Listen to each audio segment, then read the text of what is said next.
नमस्कार, सहज संभव एस्ट्रो वास्तु चैनल में मैं एस्ट्रो संजय आपका स्वागत करता हूं। आज हम बात करने जा रहे हैं राहु ग्रह के बारे में। राहु ग्रह जिसके नकारात्मक होने पर क्या क्या ऐसे दुष्परिणाम हैं जो हमें अपने जीवन में भोगने पड़ते हैं।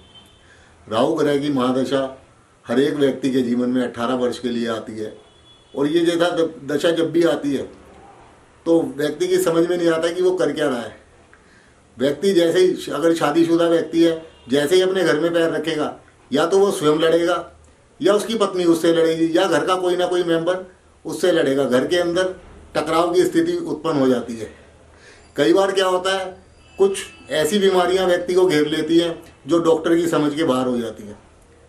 डॉक्टर की समझ में नहीं आती, लाख टेस्ट करवाने के बाद भी बीमारी पकड़ में नहीं आती है और व्यक्ति का सारा पैसा बीमारी में लगना शुरू हो जाता है। व्यक्ति भयंकर रूप धारण कर लेता है और कई बार सामने वाले पर अटैक कर देता है या फिर अपने आप को ही मारना पीटना शुरू कर देता है। उसकी कुछ समझ में नहीं आता कि मैं आखिर ये क्यों कर रहा हूँ। और ये सारा खेल होता है राहु की महादशा का या फिर राहु के नकारात्मक होने का। कई बार राहु किसी से कुछ राहु की वस्तुएं दान में लेने से नकारात्मक हो जाता है या कई बार वास्तु के हिसाब से जो राहु का एरिया पड़ता है साउथ वेस्ट, उसके अंदर कुछ ऐसी चीज़ें रखने से राहु नकारात्मक प्रभाव देने लग जाता है। राहु की नकारात्मक चीज़ें जैसे मिरर, शीशा जिसमें हम शक्ल देखते हैं, या फिर नीला रंग या फिर कोई हथियार, ये चीज़ें जब हम साउथ वेस्ट में रख देते हैं तो भी हमें इस तरह के परिणाम भुगतने पड़ते हैं। तो इस तरह जो हमारे जीवन में चल रहा है, जो हमारे जीवन में उथल पुथल हो जाती है, हमारी कुछ समझ में नहीं आता कि आखिर ये हो क्यों रहा है। इससे बचाव के लिए हम एक राहु की पाताल गमन क्रिया का महा उपाय आज आपको बताने जा रहे हैं।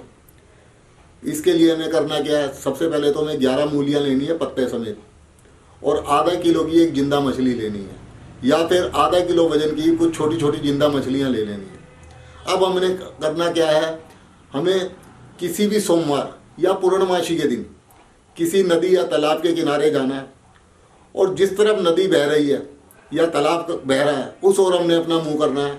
अपने दाएं हाथ में मूली को लेना है और अपने सर से क्लॉकवाइज घुमाकर नमः शिवाय का जाप कर कर मूली को जल में प्रवाह कर देना है।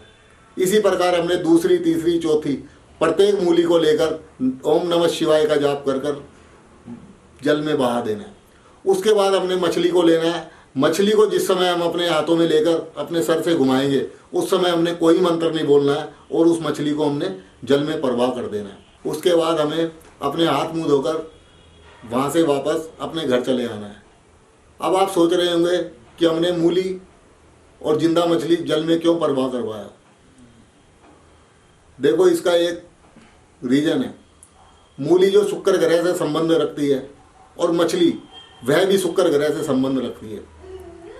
इसको करने से हमारा नकारात्मक शुक्र सकारात्मक होना शुरू हो जाएगा। जैसे ही हम मूली को जल में प्रवाह करेंगे हमारा राहु भी शांत होगा।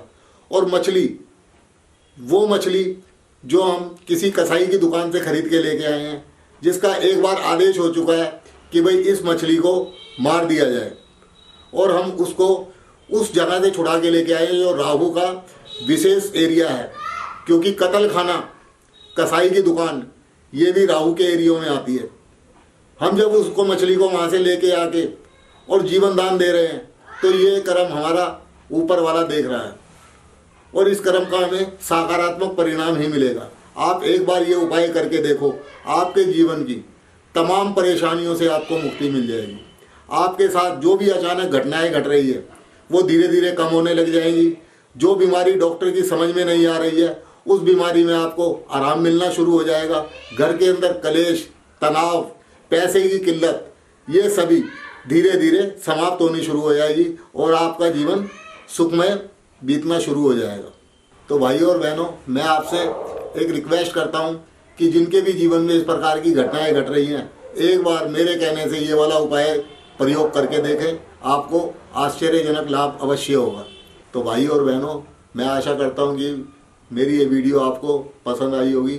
आगे भी मैं ऐसी ही वीडियो और भी ग्रहों से संबंधित विषयों पर बनाकर आपको इस चैनल के माध्यम से पेश करता रहूँगा। मेरे चैनल का नाम है सहज संभव एस्ट्रो वास्तु चैनल।